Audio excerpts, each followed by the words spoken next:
Hi everyone, welcome back to my channel. My name is Heather and today I am here with my Jane Austen July TBR slash pile of possibilities because there are just too many good books to pick from. This is my 5th year now doing Jane Austen July, and every year I worry that I will have run out of Jane Austen books, but always in vain. I have a ridiculous list of possibilities, so let's get into it. So Jane Austen July, if you're not familiar, is run by Katie of Books and Things, Marissa of Blatantly Bookish, and Claudia of Spinster's Library, and I will link them all down below. But the prompts are the same every year, which is actually really nice for planning. So the first prompt is to read one of Austen's 6 main novels, and they always choose a group read, which to be honest makes it much easier for me as someone who has read them all multiple times. And this year the group read is Emma, which I'm very excited about. Emma is always in my top 2 Austen novels. Which one is number 1 is constantly changing, but this is definitely one of my favorites. And I'm so excited to finally read this Wordsworth edition and see the Hugh Thompson illustrations, which are classic, such as Mr. Knightley on his horse talking to Miss Bates. Also, in the spirit of showing off all of my literary t-shirts, today I am wearing my Emma t-shirt from Out of Print. Then the prompt reads something that is not one of her main 6 novels, and usually there's some sort of a pick to go with this, but this year they left it up to me, which was frightening, until Marissa reminded me in her intro video of Jane Austen's History of England, which she wrote when she was very young and her sister illustrated for her. And I have a copy that is a facsimile copy with Cassandra's illustrations. But I also remembered that I had this edition on my shelves, which I've never actually read all the way through. And it is Jane Austen's History of England with an introduction by David Starkey, who's a noted English historian. So I'm really intrigued to see what he has to say about it.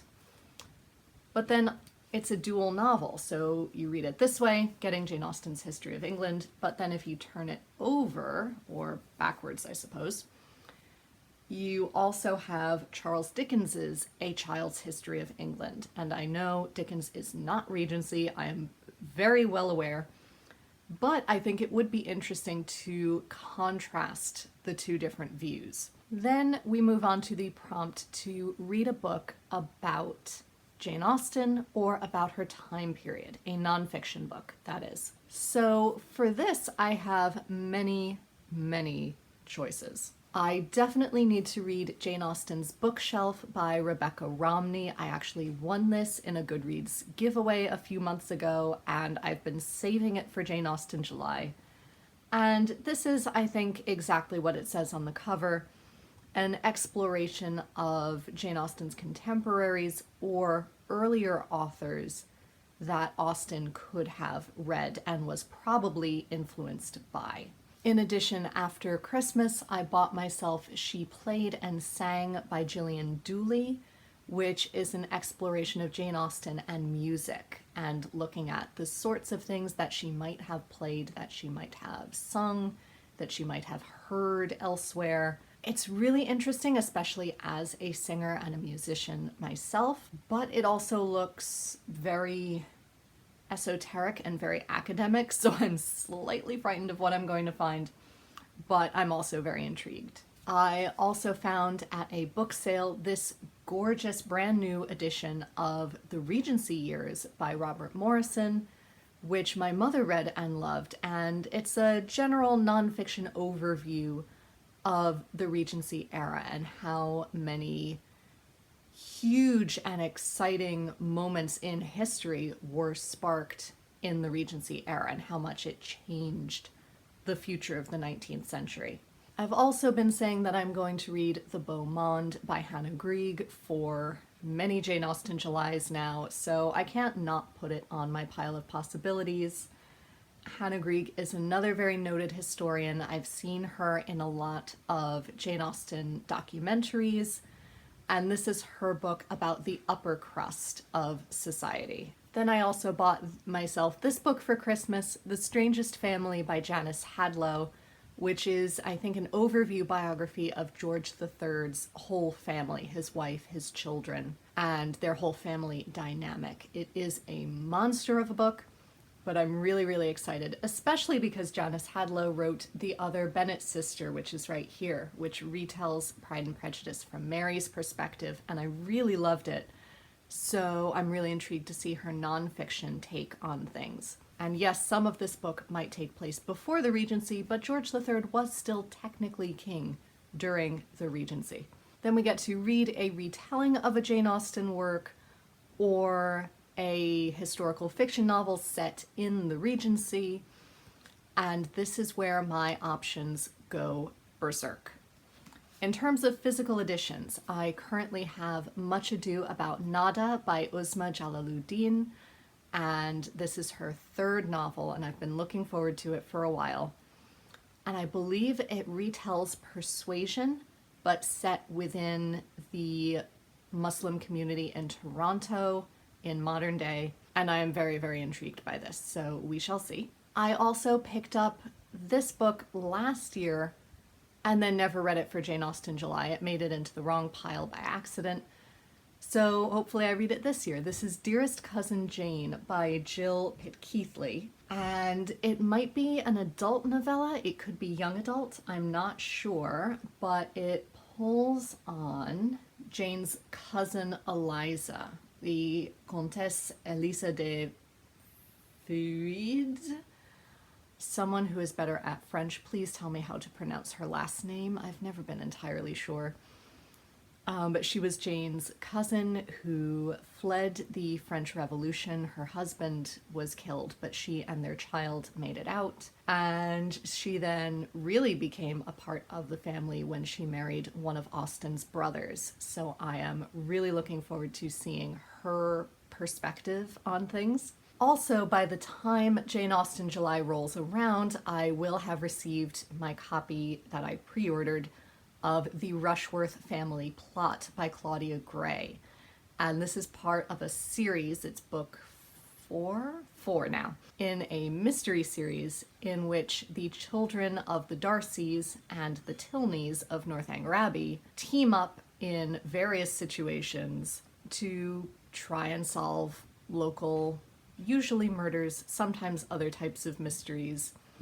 There's a romantic plotline, there's great neurodivergent representation. It is a really great series. This time, based on the title, they are playing with the characters of Mansfield Park, and I'm really intrigued to see where that one goes. I also have a ton of arcs that are based around Austen that I will be reading during this time. So I could end up reading Miss Caroline Bingley, Private Investigator by Kelly Gardner and Sharmini Kumar. And honestly, I don't know much more about it other than what I can gather from the title, and I am extremely intrigued by the idea of Miss Bingley doing some sort of detective work. Honestly, with how nosy she is, I feel like that could work really well for her. And this is set after the events of Pride and Prejudice. It says it's about 2 years later. I also have an arc of Sense and Suitability by Pepper Basham, and this is a clean Regency romance novel, and I've read lots of Pepper Basham's contemporary romances, so I'm intrigued to see where her historical romance goes. I also have an arc of The Austen Affair by Madeleine Bell, and this is about two co-stars, I believe it's an enemies to lovers type romance, two co-stars in an adaptation of Northanger Abbey, which is exciting. Northanger Abbey does not get nearly as much love. And then the tagline says that they are somehow transported back into the Regency era.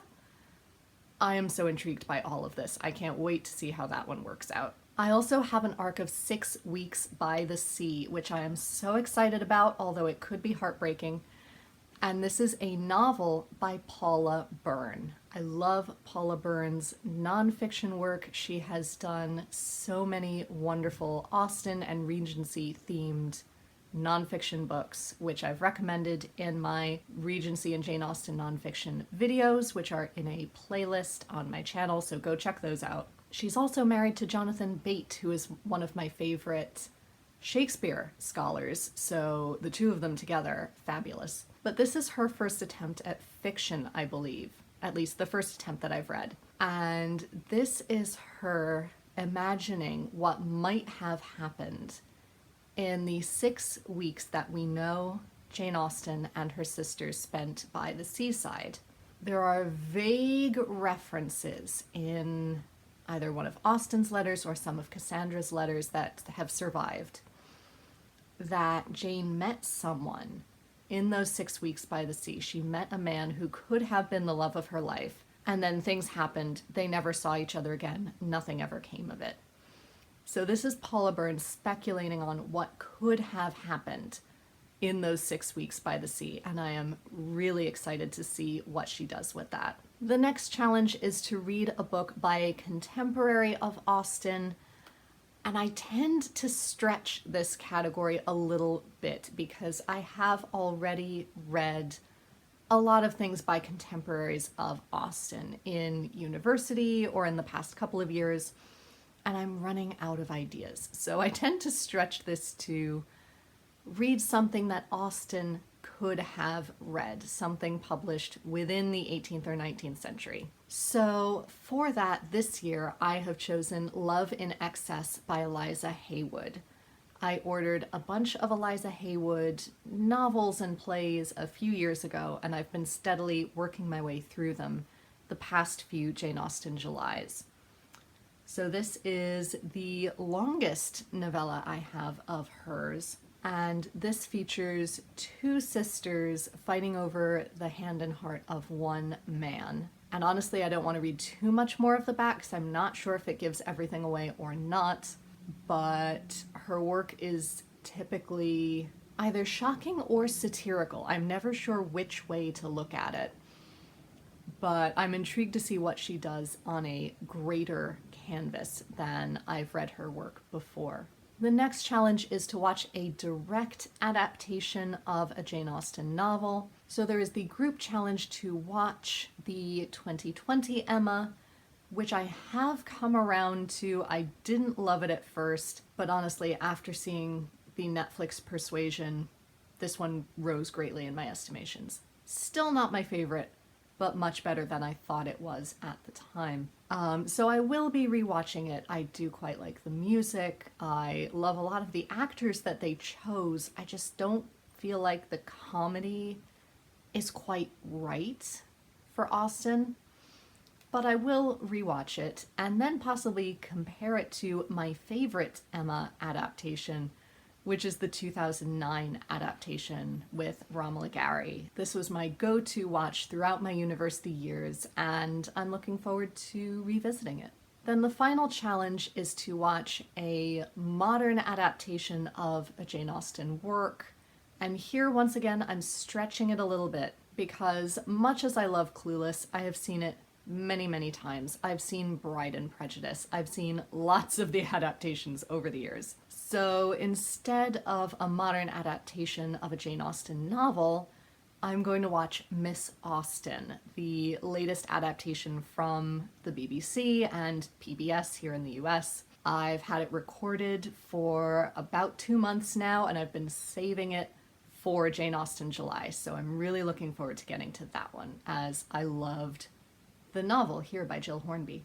Now that is already quite an ambitious TBR, but there are also books available through my library that I always look at and go, I'm going to save those for Jane Austen July, and then I never touch them again. So I'm going to put them out here in case any of you would be intrigued to hear my thoughts on them. Those are, first of all, The Time Traveler's Guide to Regency Britain by Ian Mortimer. This is a nonfiction book, clearly about the history of the Regency period. I can also get many of the books in this series, the first one being Miss Bingley's Revenge by Eliza Austen.